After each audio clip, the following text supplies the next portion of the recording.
இன்றைய நாளிலும் கர்த்தருடைய தூதுக்காக 1 கொரிந்தியர் 3ஆம் அதிகாரம் 16வது வசனத்தை தயவு செய்து வாசியுங்க.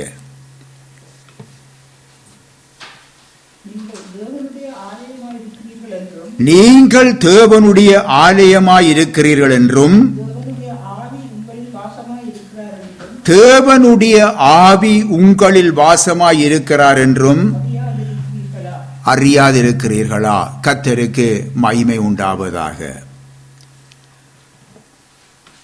தேவனுடைய ஆலயம் பரிசுத்தமாயிருக்கிறது, நீங்களே அந்த ஆலயம் என்று தொடர்ந்து சொல்லப்பட்டிருப்பதை நீங்கள் கவனியுங்க.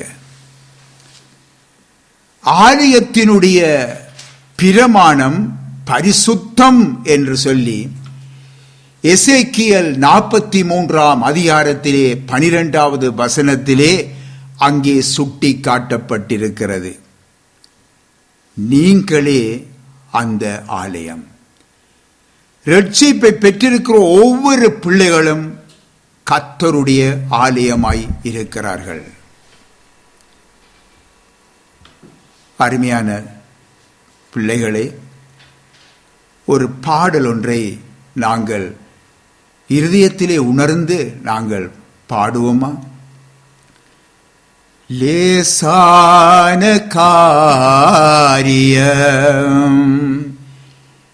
லேசான காரியம் என் இயேசுவுக்கு லேசான காரியம்,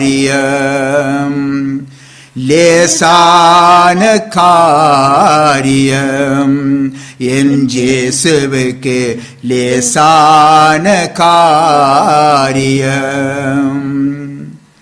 மண்ணை பிசைந்து மனிதனை படைப்பது லேசான காரியம். மண்ணை பிசைந்து மனிதனை படைப்பது லேசான காரியம். மண்ணான மனுவுக்கு மன்னாவை அளிப்பதும் லேசான காரியம். உமக்கது லேசான காரியம். இயேசுவே உமக்கு லேசான காரியம். அருமையான கர்த்தருடைய பிள்ளைகளே, பிரியமான பிள்ளைகளே, தேவ வார்த்தையாகிய மன்னாவினால் உங்களை போஷித்து தாம் தங்கியிருக்கும் ஆலயமாக உங்களை உருவாக்குவது கர்த்தராகிய இயேசுவுக்கு லேசான காரியம். அருமையானவர்களே, கர்த்தருடைய ஆவியானவருக்கு லேசான காரியம். ஆகவே அவருடைய உருவாக்குதலுக்கு உங்களை ஒப்புக்கொடுங்க, உங்களை விட்டு கொடுங்க. அவர் உங்களை உருவாக்குவார். சத்தியத்தை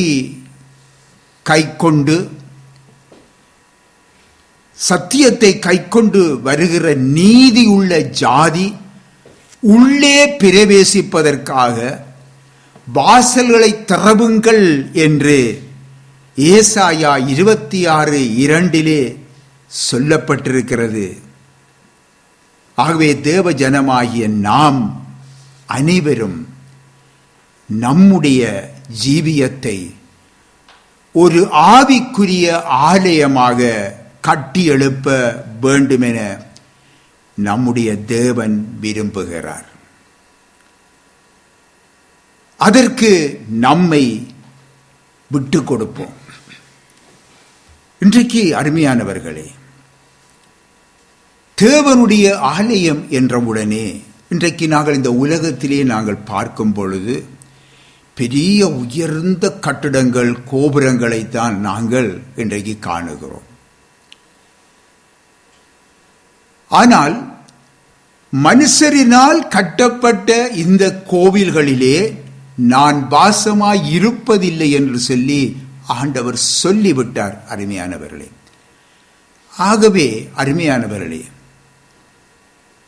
நாமே அந்த ஆலயம், நீங்களே அந்த ஆலயம் என்று சொல்லி ஆண்டவர் சொல்லி அவர் நம்மிலே அவர் வாசம் பண்ண விரும்புகிறார்.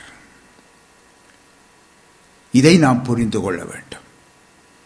இதற்காகவே தேவன் நமக்கு சபை ஐக்கியத்தை தந்திருக்கிறார்.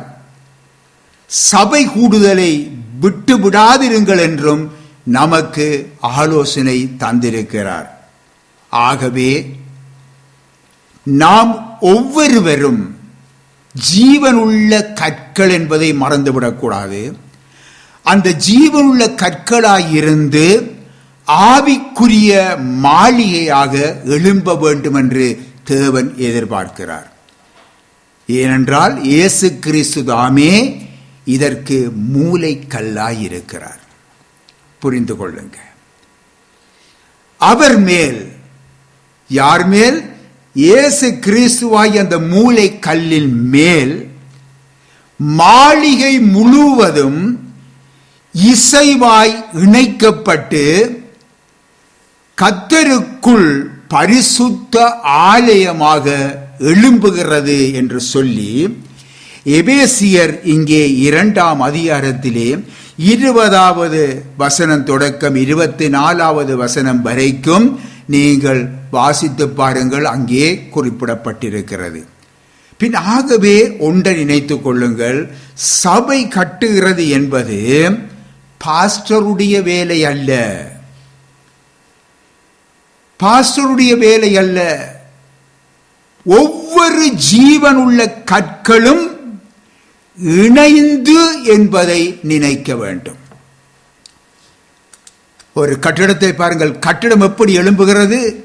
ஒவ்வொரு கற்களும் அதற்கேற்ற கல்லுகள் எல்லாம் வைக்கப்பட்டு கல்லுகளால் அங்கே நிறைக்கப்பட்டு அங்கே உருவாக்கப்படுகிறது கட்டிடம். அதற்கு காரணம் என்ன? கல்லுகள். அந்த கல்லுகள் எங்கேயாலும் ஒரு ஈடாடி பாருங்க, லூசாகி போம் என்றால் கட்டிடம் பலவீனப்படும். அல்லது கல்லுகள் அதற்கு இல்லை என்றால் அந்த கட்டிடம் நிறைவு வராது. பின் ஆகவே நாம் ஒவ்வொருவரும் ஜீவனுள்ள கற்களாயிருக்கிறோம்.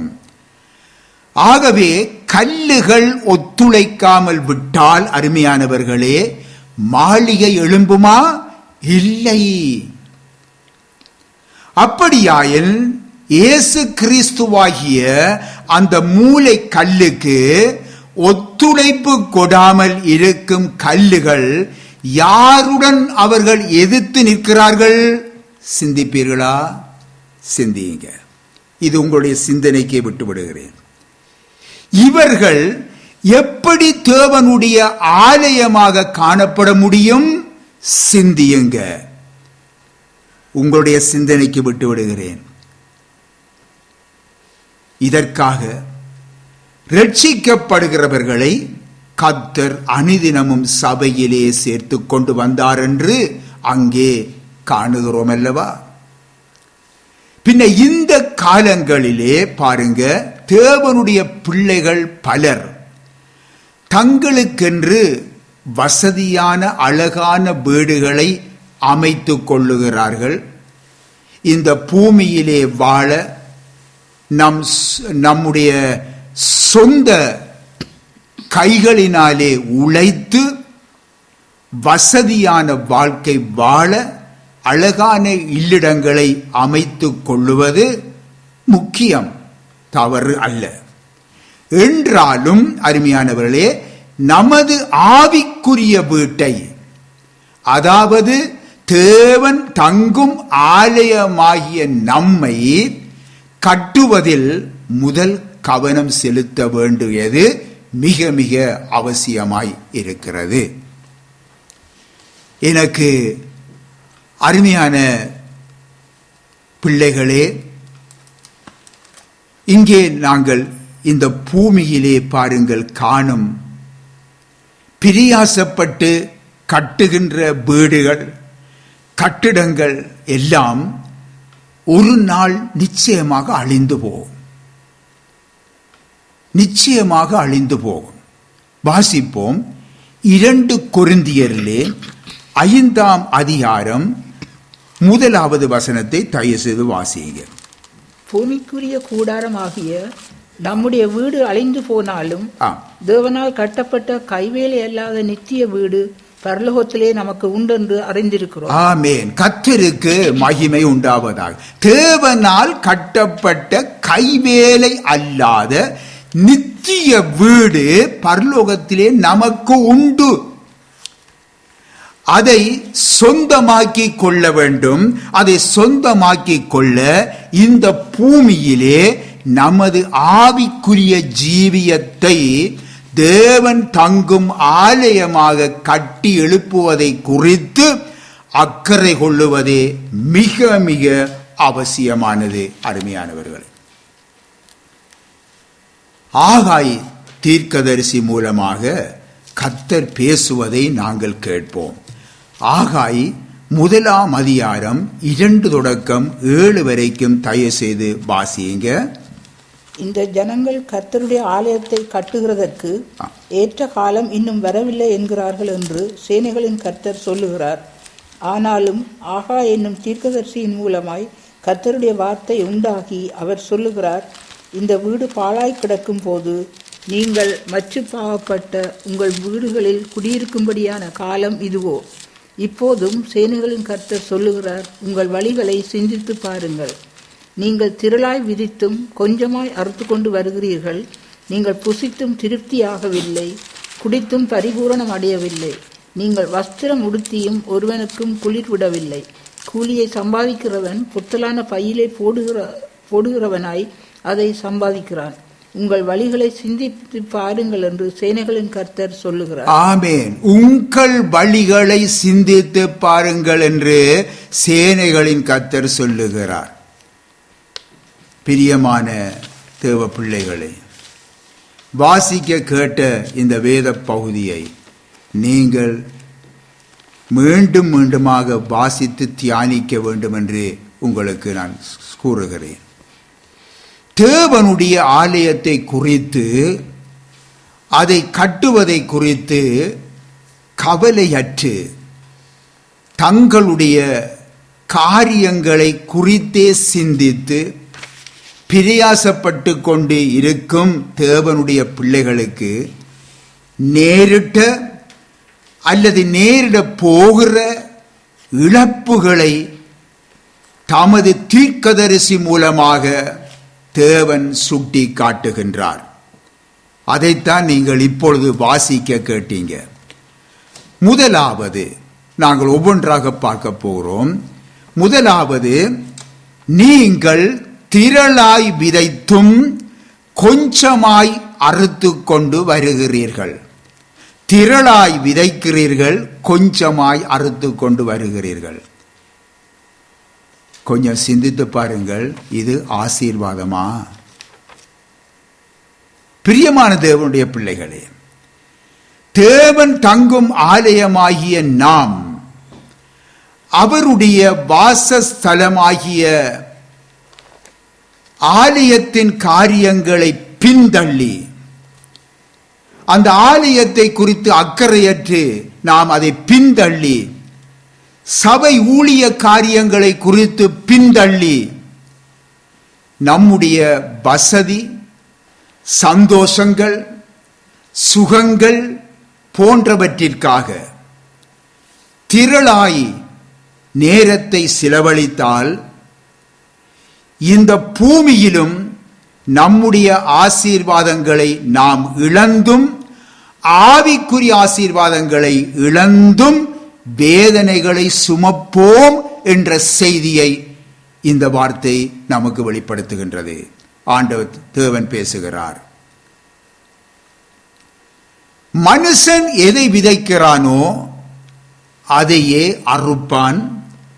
தன் மாம்சத்திற்கென்று விதைக்கிறவன் மாம்சத்தினாலே அழிவை அறுப்பான், ஆவிக்கென்று விதைக்கிறவன் ஆவியினாலே நித்திய ஜீவனை அறுப்பான் என்று சொல்லி அங்கே கலாத்தியரிலே 6ஆம் அதிகாரம் 7-8 அங்கே சொல்லப்பட்டிருப்பதை கவனியுங்க.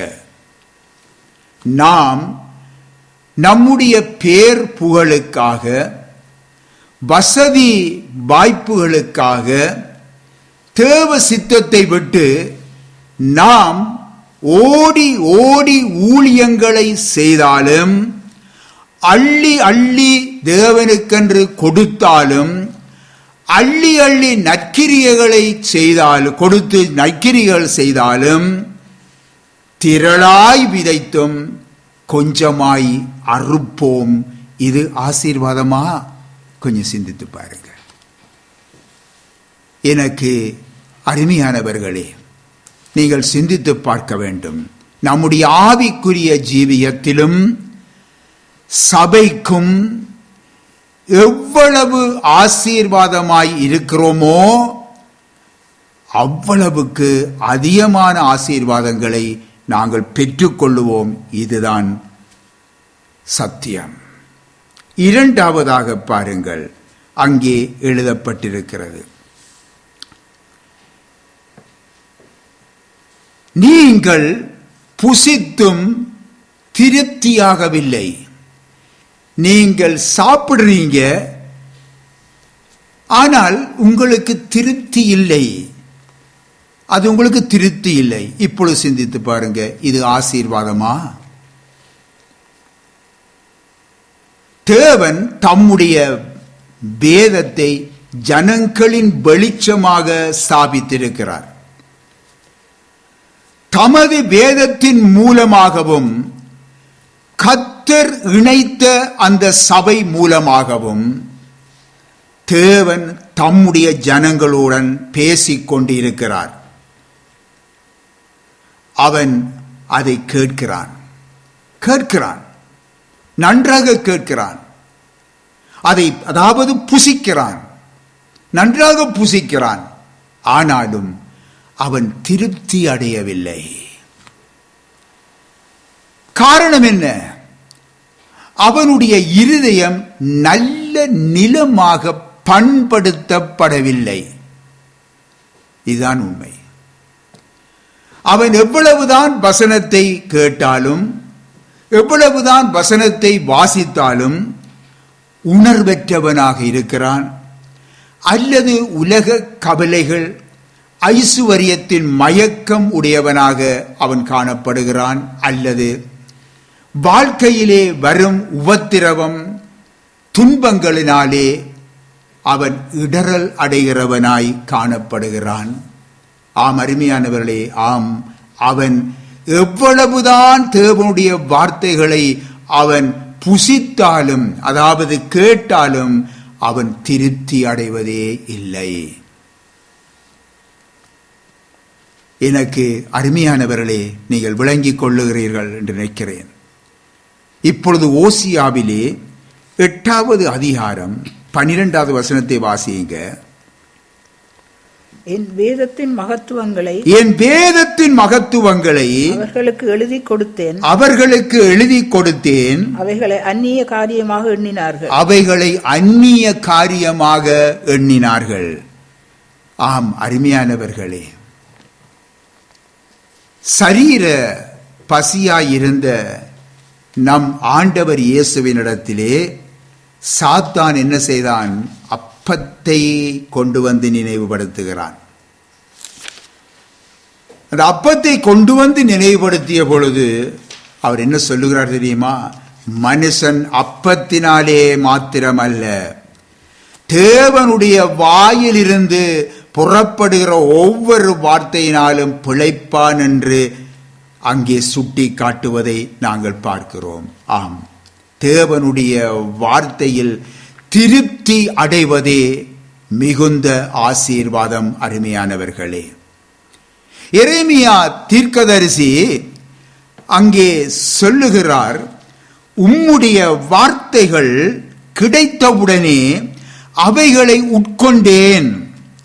உமது வார்த்தைகள் எனக்கு சந்தோஷமும் என் இதயத்துக்கு மகிழ்ச்சியுமாயிருந்தது என்று சொல்லி அங்கே கூறுவதை நீங்கள் 15ஆம் அதிகாரத்திலே 16வது வசனத்திலே நீங்கள் வாசித்து பாருங்க. தேவனுடைய பிள்ளைகளே, நமது சரீர தேவைகளின் ஆகாரங்கள் அநேகம் உண்டு அருமையானவர்களே. அவைகள் எல்லாம் அழிவுக்குரியது.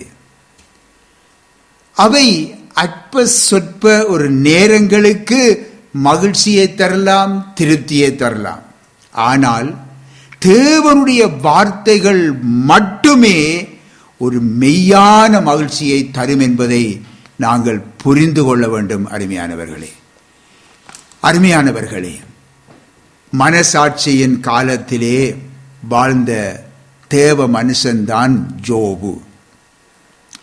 இந்த ஜோபு அங்கே பாருங்கள், அவர் சொல்லுகிறதை நாங்கள் வாசிக்கிறேன், கேளுங்கள். அவர் உதடுகளின் கற்பனைகளை விட்டு நான் பின்வாங்குகிறதில்லை. அவருடைய வாயின் வார்த்தைகளை எனக்கு வேண்டிய ஆகாரத்தை பார்க்கிலும் அதிகமாய் காத்து கொண்டேன் என்று சொல்லுவதை நீங்கள் 23ஆம் அதிகாரத்திலே 12வது வசனத்திலே நீங்கள் வாசித்து பாருங்கள். இப்பொழுது நீங்கள் வாசியுங்கள். எபிரேயர் 13ஆம் அதிகாரம் 9வது வசனத்தை தயவு செய்து வாசியுங்க. பலவிதமான அந்நிய போதனைகளால் அலைப்புண்டு திரியாதிருங்கள். போஜன பதார்த்தங்களினால் அல்ல, கிருபையினாலே இருதயம் ஸ்திரப்படுகிறது நல்லது. போஜன பதார்த்தங்களில் முயற்சி செய்கிறவர்கள் பலனடையவில்லையே. ஆம், போஜன பதார்த்தங்களினாலே அல்ல, கிருபையினாலே இருதயம் ஸ்திரப்படுகிறது நல்லது. போஜன பதார்த்தங்களில் முயற்சி செய்கிறவர்கள் பலன் அடையவில்லையே என்று சொல்லி அங்கே பார்க்கின்றோம். ஆகவே தேவனுடைய கிருபையுள்ள வசனங்களுக்கு நாம் முதலிடம் கொடுத்து அனுதினமும் வாசித்து தியானித்து நம்முடைய வாழ்க்கையின் அனுபவமாக்கி கொள்ள வேண்டும். அருமையானவர்களே, வாசிப்பதினால் மாத்திரமல்ல, தியானிப்பதினாலே மாத்திரமல்ல, நம்முடைய வாழ்க்கையின் அனுபவமாக்கி கொள்ள வேண்டும். சரி, அடுத்ததாக பார்ப்போம். அங்கே சேனைகளின் கர்த்தர் சொல்லுகிறார், குடித்தும் பரிபூர்ணம் அடையவில்லை என்று சொல்லி சுட்டி காட்டுகிறார். சிந்தித்து பாருங்க, குடித்தும் உங்களுக்கு பரிபூர்ணம் இல்லை. இது ஆசீர்வாதமா? 1 கொரிந்தியரிலே 10ஆம் அதிகாரத்திலே 4வது வசனத்தை கவனியுங்கள். இதனுடன் நீங்கள் யோவான் சுவிசேஷம் 7ஆம் அதிகாரத்திலே 37வது வசனத்தையும் நீங்கள் வாசித்து பாருங்க. ஆண்டவர் இயேசு சொல்லுகிறார், ஒருவன் தாகமாயிருந்தால் தன்னிடத்திலே, இயேசு கிறிஸ்துவினிடத்திலே வந்து அவர் தரும் அந்த ஜீவ தண்ணீராகிய வேத வாக்கியங்களால் தாகம் தீர்த்து கொள்ள முடியும் என்று சுட்டி காட்டுகின்றார். இதுவே நமக்கு பரிபூர்ணம் அளிக்கும் என்று சொல்லி நாங்கள் பார்க்கிறோம். எனக்கு அருமையான பிள்ளைகளே, அன்று பாருங்கள் சமாரிய ஸ்திரியை பார்க்கிறோம். அந்த சமாரிய ஸ்திரி பாருங்க, தன்னுடைய புதாவாகிய யாக்கோபு விட்டு சென்ற கிணற்றின் தண்ணீரினால் அங்கே தன்னுடைய தாகத்தை தீர்த்து கொள்ளுகிறவளாய் இருந்தாள் என்பதை நாங்கள் காணுகின்றோம். அதில் அவள் பரிபூர்ணம் அடையவில்லை. இன்றைக்கு பாருங்க, இன்றைக்கு சிலர் தங்களுடைய மூதாதையரை குறித்து மேன்மை பாராட்டுவார்கள். என்னுடைய அப்பா, என்னுடைய அப்பாடா அப்பா, என்னுடைய அப்பாடா அப்பா சந்ததிகளை குறித்து அங்கே மேன்மை பாராட்டி அதிலே சந்தோஷப்படுவார்கள். அதனால் அவர்களுக்கு எந்த விதமான ஒரு பயனும் இல்லை. அருமையானவர்கள், அவர்கள் அதிலே பரிபூர்ணம் அடைவதில்லை. அப்படித்தான் இந்த சமாரிய ஸ்திரீ தன்னுடைய முற்பிதாவாகிய யாக்கோபை குறித்து மேன்மை பாராட்டி கொண்டு நின்றாள். ஆனால் அவள் ஒவ்வொரு நாளும் தன்னுடைய தாகத்தை தீர்க்க அந்த கிணற்றடிக்கு வர வேண்டியவளாய்த்தான் இருந்தாள். இயேசுவோ அவளை பார்த்து சொல்லுகின்றார், இந்த தண்ணீரை குடிக்கிறவனுக்கு மறுபடியும் தாகம் உண்டாகும், நான் கொடுக்கும் தண்ணீரை குடிக்கிறவனுக்கோ ஒரு காலமும் தாகம் உண்டாகாது, அது நித்திய காலமாய் ஊறுகின்ற நீரூற்றாய் இருக்கும் என்று சொல்லுகின்றார். பிரியமான தேவனுடைய பிள்ளைகளே, இந்த உலகிலே பல வகை தாகங்களாலே தேவனுடைய பிள்ளைகளாகிய நாம் சிக்கி தவிக்கிறோம் அல்லவா? முற்பிதாக்களை குறித்த மேன்மை பாராட்டல், இன்னுமாக நம்முடைய பாரம்பரியங்களை குறித்து பேசுவது, அதை குறித்து மேன்மை பாராட்டுவது, இன்னும் உறவினர்கள் நண்பர்களுடைய உறவால் அற்ப சொற்ப சந்தோஷங்கள், பொழுதுபோக்குகள் போன்ற தாகங்களால் இதற்கு முதலிடம் கொடுத்து விடுகிறோம். இந்த தாகங்களினாலே, நண்பர்களினாலே, உறவுகளினாலே, அவர்களோடு ஒரு பொழுதை போக்குவதனாலே நாங்கள் எங்களுடைய தாகங்களை தீர்த்து கொள்ளுகிறோம். இதற்காக இயேசுவுக்கு முதலிடம் கொடுக்காமல், அவருடைய வார்த்தைகளுக்கு முதலிடம் கொடுக்காமல், அவருடைய ஜீவ தண்ணீராகிய வசனங்களுக்கு முக்கியத்துவம் கொடாமல் தள்ளிவிடுகிறோம்.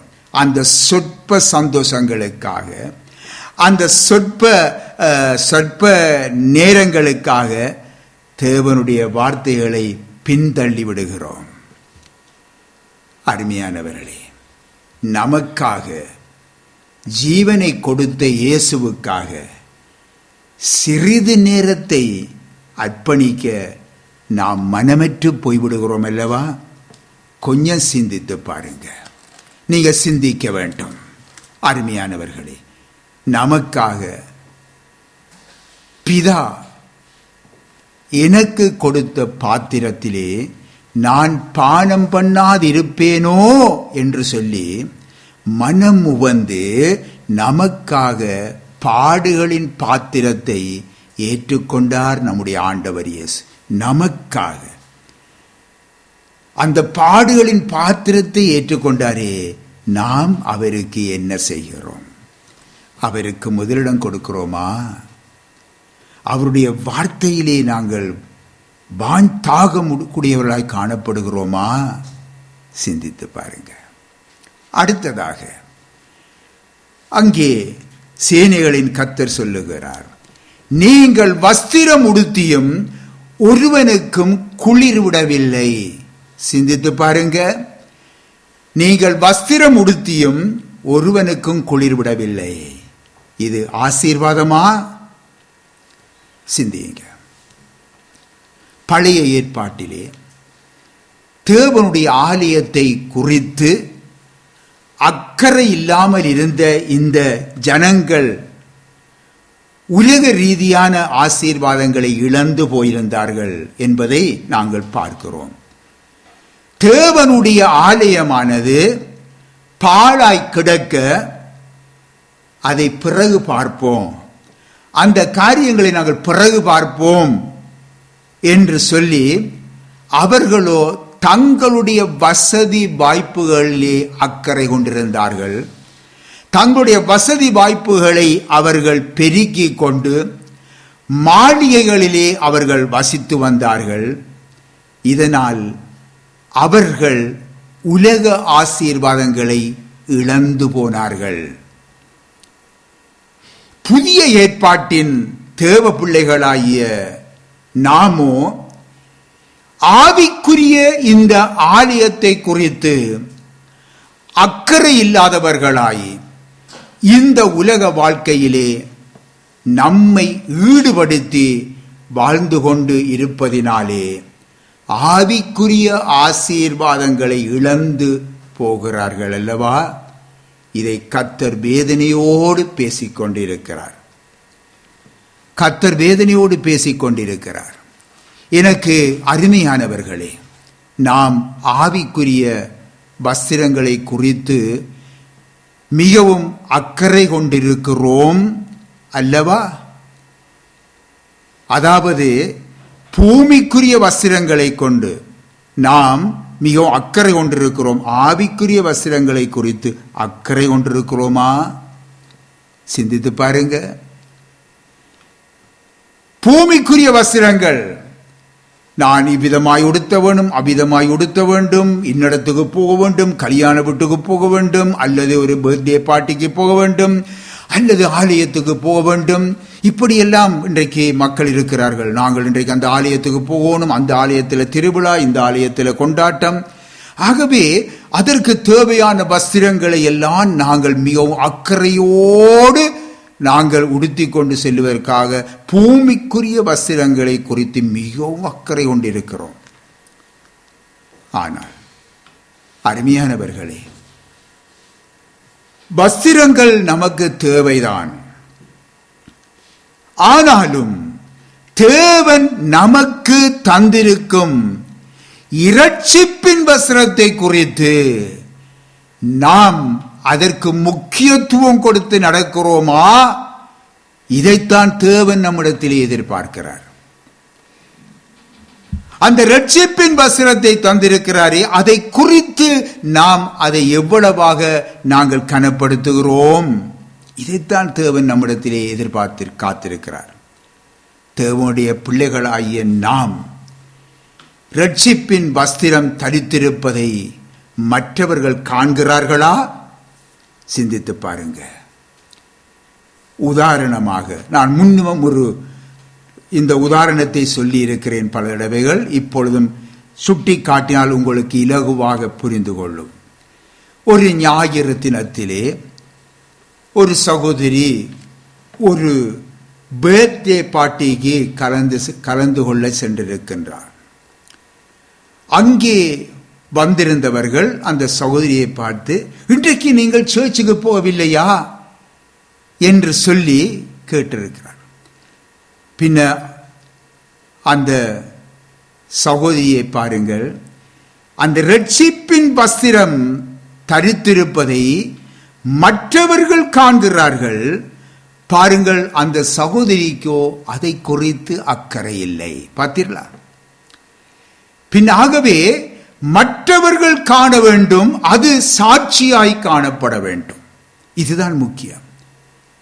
இந்த உலகத்துக்கு அதுதான் வெளிச்சமாய் இருப்பதற்கு அடையாளம். அருமையானவர்களே, தாவீதின் சங்கீதத்திலே நாங்கள் பார்க்கிறோம், கர்த்தர் எனக்கு செய்த எல்லா உபகாரங்களுக்காகவும் அவருக்கு எண்ணத்தை செலுத்துவேன், இரட்சிப்பின் பாத்திரத்தை எடுத்துக்கொண்டு கர்த்தருடைய நாமத்தை தொழுது கொள்வேன் என்று சொல்லுகின்றார்.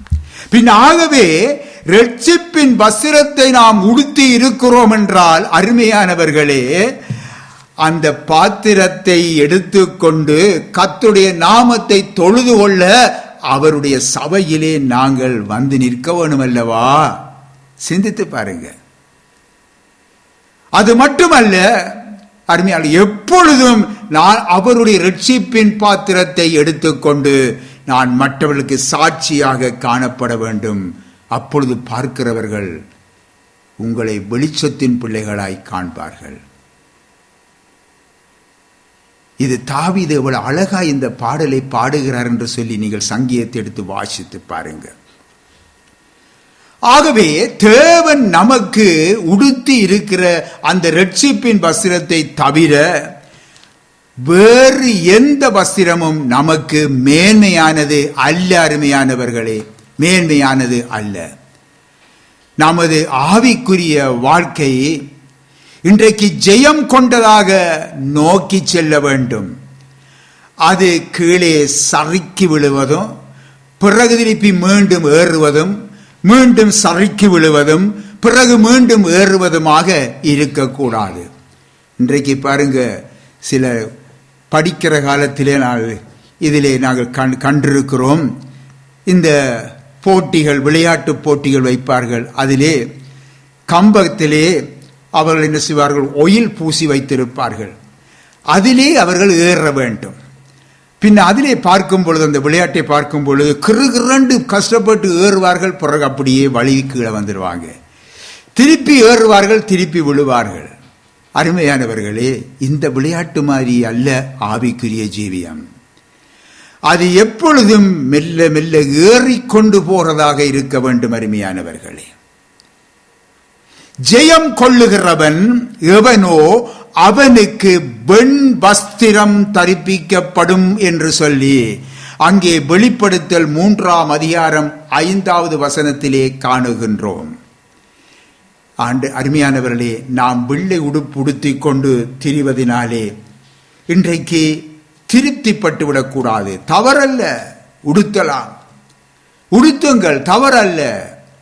ஆனால் உள்ளான ஜெய ஜீவியமே முக்கியம். அதுதான் முக்கியம். நம்முடைய ஆலயம் கர்த்தருக்கு ஏற்ற பரிசுத்தமாய் காணப்பட வேண்டும். ஏனென்றால் அவர் அங்கே தங்குகிறார். தேவனுடைய ஆலயங்களாக நாம் ஒன்று கூடும் பொழுது மணவாட்டி சபையாக நாம் நம்மை ஆயத்தப்படுத்துவதிலே கருத்தாயிருக்க வேண்டும். அருமையானவர்களே, சபை, அதான் சபை கூடுதல் முக்கியமானது. சபை கூடுதலை விட்டு விடாதிருங்கள் என்று சொல்லி வேதத்திலே சொல்லப்பட்டிருக்கிறது. அடுத்தது, இறுதியாக அங்கே நாங்கள் பார்க்கிறோம், சேனைகளின் கர்த்தர் சொல்லுகிறார், கூலியை சம்பாதிக்கிறவன் பொத்தலான பையிலே போடுகிறவனாய் அதை சம்பாதிக்கிறான். இங்கே கஷ்டப்பட்டு உழைக்கிறான், பொக்கெட்டுகளை போடுகிறான், அது பொத்தலான பை, பொக்கெட், அது கீழே போயிருது. எப்பொழுதும் அவன் கையை வச்சா வெறும் வெறும் பொக்கெட் தான். இதுதான் அர்த்தம். கூலியை சம்பாதிக்கிறான். இன்றைக்கு கர்த்தருடைய சபை கூடும் நாள், அதிலே பாருங்கள், எத்தனை பேர் வேலைகள் வேலைகள் வேலைகள் என்று சொல்லி ஓடுவார்கள். இன்றைக்கு நான் கேட்பேன் சிலரிடத்திலே, என்ன நீங்க இந்த முறை இப்படி போனீங்களா, சபைக்கு போனீங்களா, ஸ்ரீலங்காவில் கேட்பாங்க. இன்றைக்கு வேலை அதுதான். பின் அந்த பாச சொல்லுவார், நீங்க ஒரு நாளைக்கு கர்த்தருடைய ஏரத்தை குறித்து அவருடைய ஆலயத்துக்கு நீங்க வாங்க, சபைக்கு வாங்க, நீங்க வந்து பாருங்க, அதன் பிற்பாடு உங்களுக்கு இவ்வளவு ஆசீர்வாதமா இருக்க வேண்டும் அங்க இருக்கிற பாஸ்டர்மார் சொல்லுவாங்க. நான் இத பல அனுபவங்களை கேட்டு இருக்கிறேன் இத. ஆனால் பாருங்க, சில பேர் அவள் போவாங்க, வேலைகளுக்கு போவாங்க, எங்களுக்கு அந்த கூலி வேலை, இந்த கூலி வேலை, அந்த வேலை, இந்த வேலை என்று சொல்லி போவார்கள். ஆனால் எப்பொழுதும் என்ன செய்கிறார்கள், அவர்கள் வெறுமையை குறித்தே பேசிக் கொண்டிருக்கிறார்கள். எவ்வளவு உழைத்தும் அவர்களுக்கு எந்த பிரயோஜனம் இல்லை. அதனாலே அங்கே இருக்கிற அந்த மேய்ப்பர்கள் அவர்களுக்கு புத்தி சொல்லுகிறார்கள், பிரதர், சிஸ்டர், நீங்க ஒரு கர்த்தருடைய நாளை, அது நட்டமா போனாலும் உங்களுக்கு வேலையில் அதுங்க வருமானம் இல்லாட்டியும் கர்த்தருடைய நாளைக்கு நீங்க மதிப்பு கொடுத்து பாருங்க, கர்த்தர் உங்களை ஆசீர்வதிப்பார். ஆனால் சிலர் கேட்பது கிடையாது.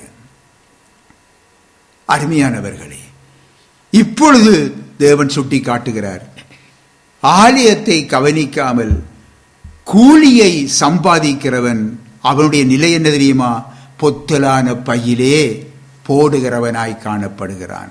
சிந்திச்சு பாருங்க, இது ஆசீர்வாதமா? இது ஒரு சாபம் போல் தெரிகிறதல்லவா? தேவனுடைய பிள்ளைகளே, பூமிக்குரிய சம்பாத்தியங்களை விட ஆவிக்குரிய சம்பாத்தியத்துக்கு முதலிடம் கொடுக்க வேண்டும். அருமையானவர்களே, நானும் என்னுடைய வாழ்க்கையிலே சொந்த கைகளினாலே உழைத்து சாப்பிட்டேன். வேலைகளுக்கு சென்றுதான் ஊழியத்தையும் செய்தேன். ஊழியத்துக்கு வரும் பணத்திலே நாங்கள் எங்களுடைய ஜீவியத்தை நடத்தவில்லை. தேவனுடைய பிள்ளைகள் ஊழியத்துக்கென்று கொடுக்கிற பணத்திலே நாங்கள் எங்களுடைய வாழ்க்கையை நடத்தவில்லை. வேலைகள் செய்துதான் ஊழியத்தையும் செய்தோம். உங்களுக்கு கடந்த முறையும் இந்த காரியத்தை சாட்சியாக சொல்லியிருக்கிறேன். இதை ஒரு சாட்சியாக இன்னொரு சாட்சியை உங்களுக்கு முன்வைத்து நான் தொடர முடிக்க விரும்புகிறேன். அருமையானவர்களே, ஒரு நாள் என்னுடைய அட்டவணை, வேலை அட்டவணையிலே டீன்ஸ் பிளான் என்று சொல்லுவார்கள். அதிலே எதிர்பாராத விதமாக ஞாயிறு தினம் வேலை என்று சொல்லி போட்டிருக்கிறார்கள். அப்பொழுது நான் போய் கேட்டேன், எனக்கு ஞாயிறு தெரியும், எங்களுக்கு ஊழியம் செய்கிறோம், ஆலயத்துக்கு போக வேண்டும் என்று சொல்லி கேட்ட பொழுது சொன்னார்கள், சோழி அன்றைக்கு ஒரு முக்கியமான கான்ஃபரன்ஸ் இருக்குது, அன்றைக்கு நீங்க நிற்க வேணும் கட்டாயம், ஆகவே நீங்க வாங்க, அதை மாற்ற இயலாது என்று சொன்னார். அப்பொழுது நான் வீட்டுக்கு வந்து நானும் மனைவியுமாக கதைத்தோம். அந்த வாரம் முழுக்க ஞாயிறு போக வேண்டும் வேலைக்கு, போகாவிட்டால் வேலை இல்லை, இத்தனை வருஷமாக வேலை செய்து வந்தேன், சரி வேலை இல்லாமல் போயிருமே என்று சொல்லி இருவருமாக இருந்து பேசிக்கொண்டு ஒரு முடிவெடுத்தோம். வேலை போனால் பரவாயில்லை, அன்றைக்கு கர்த்தருடைய சமூகத்துக்கு வர வேண்டும். இதுதான் எங்களுடைய முடிவு. அன்றைக்கு இது எங்களுடைய மனதுக்குள்ளே இருந்த முடிவு, நாங்கள் எடுத்துக்கொண்ட முடிவு. நாங்கள் அன்றைக்கு சனிக்கிழமை வழமையாக போற வேலைக்கு போற மாதிரி போய் நான் வீட்டு வேலை முடிந்து திரும்பி வரையும் பொழுது இதயத்திலே எண்ணம் ஓடிக்கொண்டிருக்கிறது, நாளைக்கோட இன்றைக்குத்தான் இதுதான் கடைசி என்று சொல்லி ஓடிக்கொண்டு வரும் பொழுது நான் வேலை ஸ்தலத்திலே வெளியே வர கால் வைக்கும் பொழுது அங்கே ஒருவர் ஓடி வந்தார். உங்களை டைரக்டர் கூப்பிடுகிறார், வரட்டாம் என்று சொல்லி. அன்றைக்கு தற்செயல ஏன் ஞாயிறு முக்கியமான நாள் என்றபடியினால் அன்றைக்கு டைரக்டர் அன்றைக்கு முக்கியமாக அங்கே வந்து நிற்கிறார் சில ஆயத்தங்கள் செய்வதற்காக. அப்பொழுது நான் போனேன். போன பொழுது சொன்ன, இப்பொழுதுதான் எனக்கு செய்தி வந்தது, நாளைய கான்ஃபரன்ஸ் கேன்சல், ஆகவே நீங்கள் வேலைக்கு வர தேவையில்லை என்றார். கர்த்தருக்கு ஸ்தோத்திரம். அந்த இடத்திலேயே தேவனுக்கு ஸ்தோத்திரம் பண்ணி நாம் வீட்டுக்கு வந்து செய்தி ஆரம்பித்தோம். கர்த்தருடைய செயல்கள் ஒரு பொழுதுமே அருமையானவர்களே ஆச்சரியப்படக்கூடிய காரியங்கள்.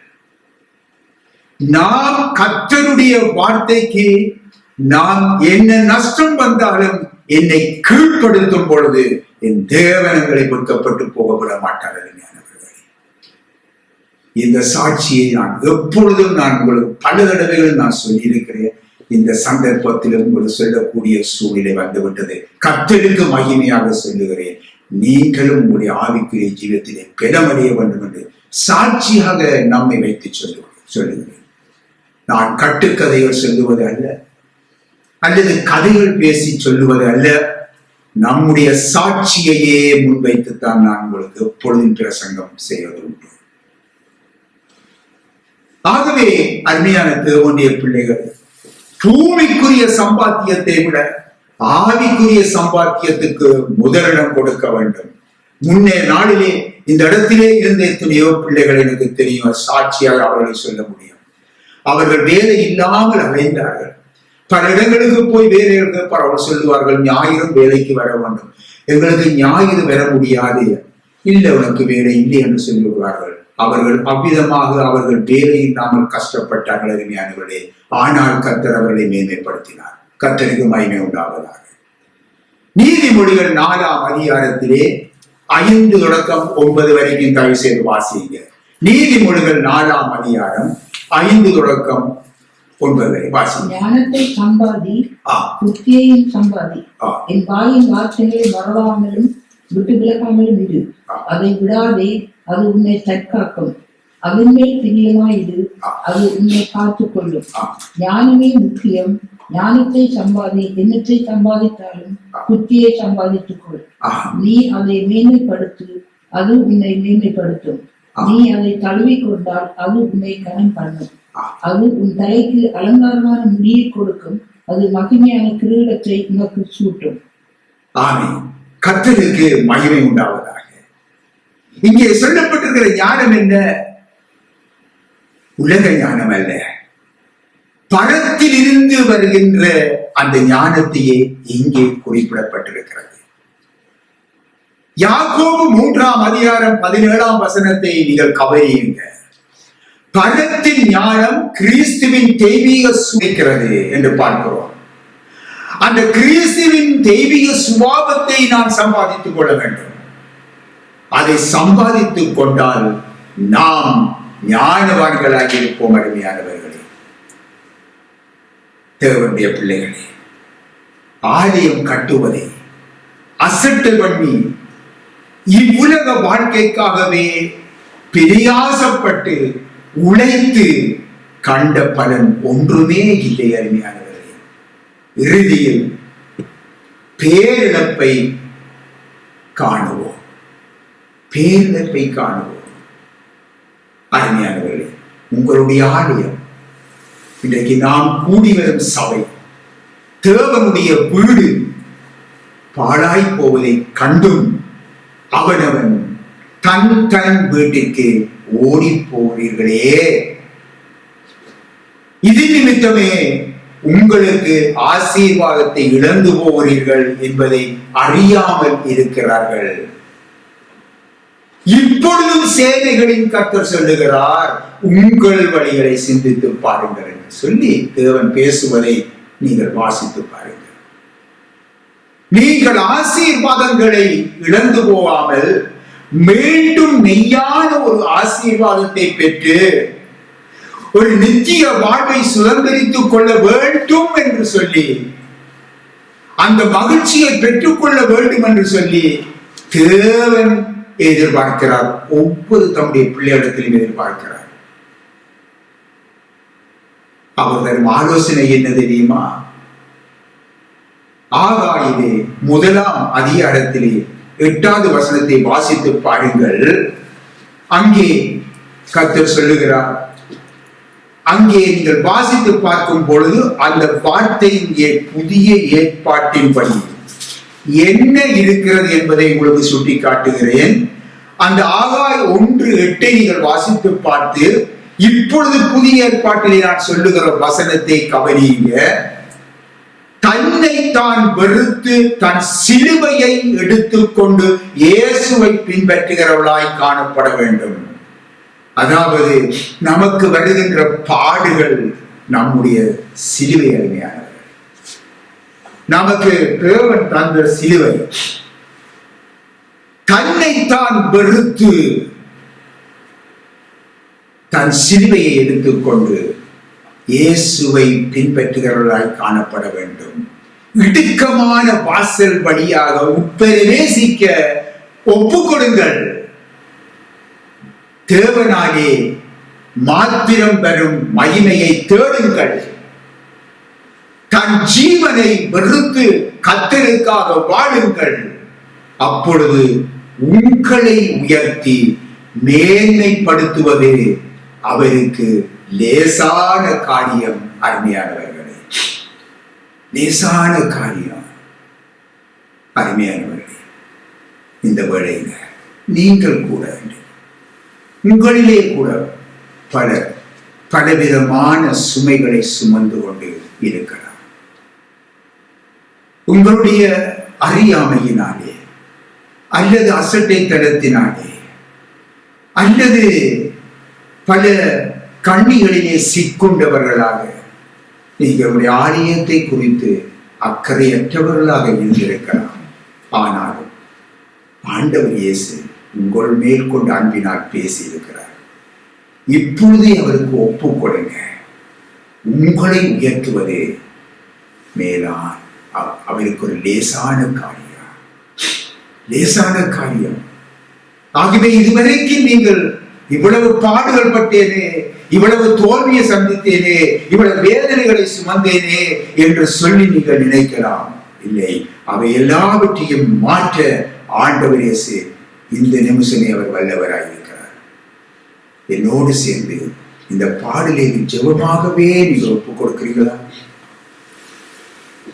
லேசான காரியம் லேசான காரியம் என் இயேசுவுக்கு லேசான காரியம் லேசான காரியம் என் இயேசுவுக்கு லேசான காரியம் பெலன் உள்ளவள் பெலன் அற்றவள் பெலன் உள்ளவள் பெலன் இல்லாதவள் யாராயிருந்தாலும் உதவிகள் செய்வது லேசான காரியம் என் இயேசுவுக்கு லேசான காரியம் இடறிய மீனவனை சீசனாய் மாற்றுவது லேசான